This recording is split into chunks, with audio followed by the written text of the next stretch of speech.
Et nous sommes toujours en direct de la foire du livre de Brive. D'ailleurs, ça s'entend, hein, on n'est vraiment pas seul.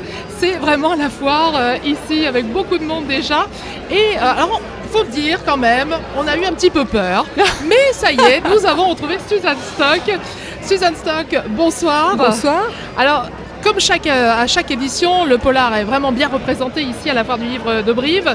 Alors, pour vous, après Ne meurs pas sans moi, considéré comme l'un des meilleurs polars de l'année 2015, vous récidivez, Suzanne Stock, avec Zone 52. Comme tout bon criminel. Exactement, et vous n'avez pas peur de le dire. Édité comme le précédent Passage, c'est une histoire assez anxiogène qui se déroule aux États-Unis. Sans tout raconter, évidemment, pouvez-vous nous dévoiler un petit peu ce qui arrive à votre héroïne, Melissa Stacker? Alors, Melissa Stacker est une jeune femme sans histoire, une jeune brillante étudiante qui travaille pour gagner sa vie. Et un soir, alors qu'elle rentre de son petit job d'étudiante, elle est agressée près d'une gare. Elle est agressée violemment, ça tombe très très mal, elle échappe miraculeusement à la mort. Et la même nuit, le cauchemar ne fait que commencer, elle découvre que des hommes la traquent, des hommes qui se réclament de l'État. La traque va donc se poursuivre, elle va tout faire pour leur échapper. Jusqu'à quand? Pourquoi? Qui est-elle vraiment? Et pourquoi ces hommes veulent-ils absolument la capturer?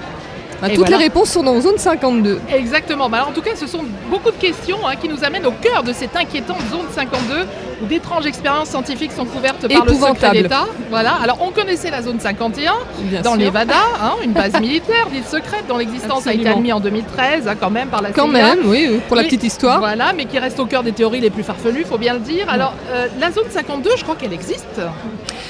Alors écoutez, j'espère pour vous comme pour moi qu'elle n'existe pas vraiment. Si elle existe vraiment, on a tous énormément de soucis à se faire, surtout s'il s'y pratique ce que je décris dans mon livre, les expériences les plus abominables. Mais je n'en dirai pas plus pour ne pas déflorer le suspense. Alors justement, comment imaginez-vous toutes ces histoires abominables, Suzanne Stock? Écoutez, de deux choses l'une, où j'ai une imagination fertile, où je suis un peu tordue, peut-être les deux. Voilà. Alors écoutez, ceux qui liront le livre verront des clins d'œil à tout ce que j'aime particulièrement, notamment une série qui a marqué tout le monde, comme X-Files. Forcément. Et puis, il y a un thème qui me tient vraiment à cœur, c'est celui de l'expérimentation médicale sur des humains, parce que malheureusement, ça date pas d'hier.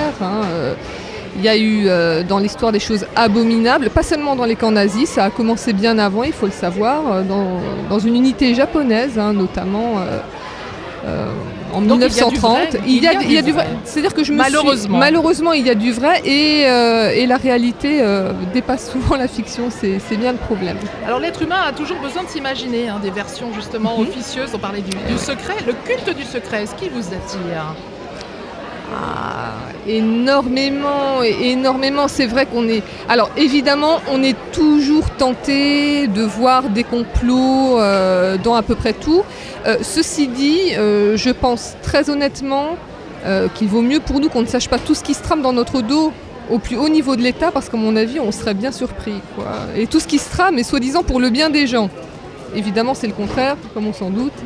Le bien des gens, en tout cas, c'est de lire votre livre Zone 52.